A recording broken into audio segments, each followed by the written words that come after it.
கிருஷ்ணகிரி மாவட்டத்தில் மகளிர் விடியல் பயணம் செய்யும் பழைய பேருந்துகளுக்கு பதிலாக 10 புதிய நகர பேருந்து சேவைகளை மாவட்ட ஆட்சித்தலைவர் தினேஷ்குமார், பர்கூர் சட்டமன்ற உறுப்பினர் மதியழகன் ஆகியோர் இன்று கொடியசைத்து துவக்கி வைத்தனர்.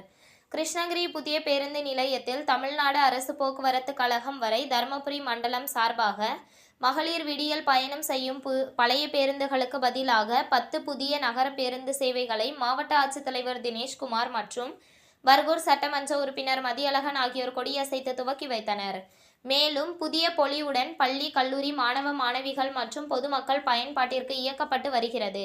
தொடர்ந்து இன்று கிருஷ்ணகிரி முதல் காரிமங்கலம் வரையிலும், கிருஷ்ணகிரி முதல் எர்ரசிகனஹள்ளி வரையிலும், கிருஷ்ணகிரி முதல் பெரிய சக்னாவூர் வரையிலும், கிருஷ்ணகிரி முதல் வேப்பனப்பள்ளி வரையிலும், கிருஷ்ணகிரி முதல் தொப்படிக்குப்பம் வரையிலும், ஊத்தங்கரை முதல் கருங்கல்பாடி வரையிலும் என மொத்தம் 10 பேருந்து சேவைகள் துவக்கி வைத்தனர்.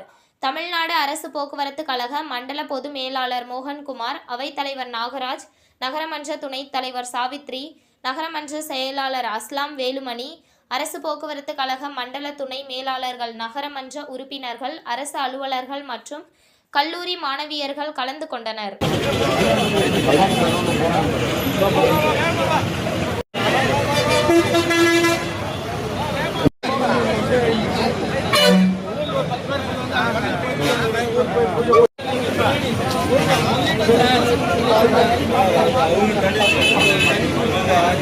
உங்கள் தேடல் நியூஸ் சேனலை லைக் பண்ணுங்க, ஷேர் பண்ணுங்க, கமெண்ட் பண்ணுங்க, ஆல் பெல் பட்டனை கிளிக் பண்ணுங்க, மறக்காம சப்ஸ்கிரைப் பண்ணுங்க.